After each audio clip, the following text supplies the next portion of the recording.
जय श्री हंस भगवान। हम आए हैं अनंत श्री विभूषित महामंडलेश्वर पूज्यपाद स्वामी प्रणवानंद सरस्वती जी महाराज जी के पास में। महाराज जी, स्वामी नमो नारायणाय। महाराज जी, जो जनपद प्रयागराज के पंचकोशीय द्वादश माधव और बहिर्वेदीय परिक्रमा स्थल है, भगवान विष्णु के 24 अवतारों में एक हंस अवतार की जन्मभूमि पौराणिक हंस तीर्थ क्षेत्र, जिसके अंतर्गत हंस तीर्थ मंदिर, हंसकूप, संध्या वट वृक्ष तीर्थ, श्री संकष्टहर माधव गुरु गोरखनाथ जी की तपस्थली आदि तीर्थ प्रतिष्ठानपुर, झूसी, गंगा तट, कुंभ मेला क्षेत्र, प्रयागराज उत्तर प्रदेश के संरक्षण संवर्धन हेतु अभियान चल रहा है। उस संदर्भ में महाराज श्री और हंसावतार के बारे में आप शासन तंत्र को तथा जो हंस भगवान के श्रद्धालु लोग हैं, साथ में इस तीर्थ का जो पौराणिक महात्म्य है, चूँकि आप एक विद्वत आचार्य हैं, कृपया अपने मुखारबिंदों से बताने की कृपा करें महाराज। हमारे सनातन धर्म में भगवान के 24 अवतार है, 10 अवतार प्रमुख है। 24 अवतार प्रामाणिक रूप से हमारे पुराणों में वर्णित है। हमारा जो भी अवतार है, उस अवतारों के संदर्भ में एक विशेष बात ये है कि हंसो जातः स्वयं हरि। तो यहाँ उल्लेख आता है, जैसे राम जन्मभूमि है, अयोध्या में भगवान श्री राम का जन्म हुआ। अवतार भी अपने माता पिता का चयन करते हैं। योग्य माता पिता, तपस्वी, शुद्ध, पवित्र, सत्य, संयम जिनके जीवन में है, ऐसे माता पिता का चयन करके ही भगवान मानवीय रूप धारण करते हैं। इसलिए भगवान जहाँ भी जन्म लेते हैं, ऐतिहासिक रूप से उनके माता पिता, उनका परिवार, उनकी वो भूमि, वो क्रीड़ास्थली सारी अवगत होती है। ऐसे ही कृष्ण भगवान का जन्म मथुरा में हुआ। हर भगवान का अवतरण इसी भूमि पर हुआ है, किसी विशेष स्थान पर, किसी विशेष माता पिता के द्वारा।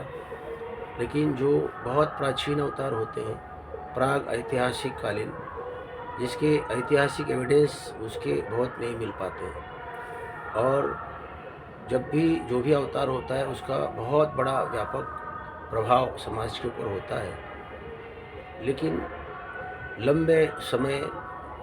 लंबे काल के अंतराल में वो सारी उनकी क्रीड़ाएँ, उनका चरित्र खो जाता है, और उस समय हम बहुत कम उनके बारे में जानने लगते हैं। हमारे अवतारों में जो हंस अवतार है, ये भगवान का बहुत सुंदर अवतार है, ज्ञानावतार है। हंस रूप में भगवान ने अवतरित होकर ब्रह्मा जी को उपदेश दिया। इतना ही नहीं, उन्होंने मानवीय बहुत सारी लीलाएं की और मानवता को बहुत सारी चीज़ें दी। लेकिन बहुत लंबे समय के कारण हम बहुत शॉर्ट में उनके बारे में जानते हैं। लेकिन हमारे पुराणों में जो वर्णन किया गया है कि वो जहाँ पैदा हुए, जिस स्थान पर पैदा हुए, उसका वर्णन है। हम लोगों का ध्यान उस पर बहुत कम गया हुआ है। लेकिन जैसे अभी मैं अवगत हो रहा हूँ, यहाँ प्रयागराज में, झूसी में, उनके नाम पर जो स्थान है, वो स्थान प्रामाणिक रूप से जो पुराणों में वर्णित है, जन्मभूमि, हंस भगवान की अवतरण की भूमि, ये प्रामाणिक रूप से यही है।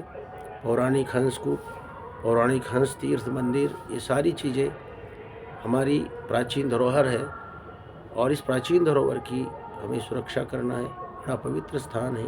इसी स्थान पर हंस के रूप में भगवान अवतरित हुए, और ऐसे पवित्र स्थान की रक्षा करना हमारे सनातन धर्मावलंबियों का प्रथम कर्तव्य है।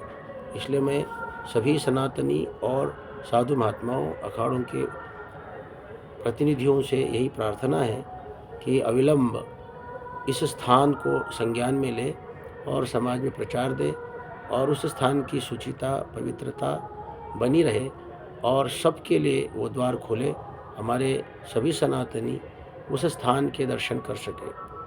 यहाँ प्रयागराज के जितने भी तीर्थ है, उन तीर्थों में इसका उल्लेख है। इसलिए वो संपत्ति किसी एक व्यक्ति की संपत्ति न बने, वो सामाजिक सभी सनातनियों की बने। यही मैं सभी से प्रार्थना करता हूँ, और प्रशासन से भी अनुरोध करता हूँ कि इसको जितना जल्दी हो सके संज्ञान में ले, और सभी के लिए वो द्वार खोले, और उसकी उद्घोषणा करे कि यही हंस तीर्थ, हंस अवतार की जन्मभूमि है। संध्या जय वृक्ष श्री के राम। बारे में क्या कहेंगे महाराज जी? इस वृक्ष के बारे में हमने बहुत सुना था। हमारे एक महात्मा साथी थे, उन्होंने भी इस वृक्ष के बारे में बताया था कि बड़ा पवित्र वृक्ष है। स्वामी एकांतारण्य नाम था उनका, कैलाश आश्रम ऋषिकेश के साधु थे।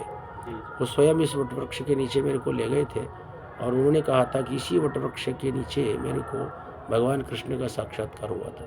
तो हम बड़े प्रभावित हुए और ये पौराणिक संदर्भ इस वट वृक्ष के बारे में है ही। प्राचीन काल में अनेकों साधु महात्माओं ने यहाँ तप किया है और उनका तप, उनकी तप की शक्ति इस वट वृक्ष में समाहित है। ये वट वृक्ष कोई सामान्य वृक्ष नहीं है, ये हमारी आध्यात्मिकता का प्रतीक और साधु महात्माओं की तपस्थली है, इसलिए इनका भी संरक्षण होना ही चाहिए। महाराज श्री अभी हमारे देश के जो प्रधानमंत्री हैं यशस्वी, और साथ में माननीय हमारे मुख्यमंत्री जी हैं, उनका तीर्थराज प्रयाग की पावनधरा धाम पर आगमन हुआ। वो अक्षय वट वृक्ष और सरस्वती कूप पर गए और वहाँ कॉरिडोर का निर्माण भी करवाया और उसके लिए काफ़ी ख्याति भी उनको प्राप्त हुई। वहीं स्वयं गुरु गोरखनाथ से संबंधित जो तीर्थ स्थल है संध्यावट और हंस तीर्थ, हंस कूप, जहाँ भगवान विष्णु का हंसावतार से भी संबंध है, पौराणिक के उल्लेखों में संबंधित भी है, किंतु अभी वह उपेक्षित अवस्था में है और वह पंचकोशीय परिक्रमा का स्थल हम लोगों के दर्शन, पूजन एवं परिक्रमा से प्रतिबंधित किया जाता रहा है। इस संदर्भ में शासन प्रशासन को क्या निर्देशित करेंगे स्वामी जी? हमारे आदरणीय योगी जी, मोदी जी हमारे सनातन धर्म को आगे बढ़ाने के लिए प्रयास कर रहे हैं। कोई भी धर्म बिना राजाश्रय आगे नहीं बढ़ता है। मुगलों ने अपना इस्लाम बढ़ाया, अंग्रेज़ों ने ईसाई धर्म बढ़ाया, ऐसे हिंदू शासकों को अपना धर्म, धार्मिकता, सामाजिक परंपराओं को बढ़ाने का पूर्ण अधिकार है और इसी परंपरा का निर्वाह करते हुए ये दोनों महापुरुष सनातन संस्कृति को आगे बढ़ाने के लिए प्रयासरत है। हर जगह पर कॉरिडोर बन रहे हैं, मंदिरों का निर्माण हो रहा है। इसी प्रकार यहाँ प्रयागराज में भी बहुत विस्तार दिया गया है। पुराने प्राचीन स्थानों को उन्होंने बहुत ही अच्छी प्रकार से सुधारा है। अनेक मंदिर, भरद्वाज आश्रम भी बहुत सुंदर बनाया।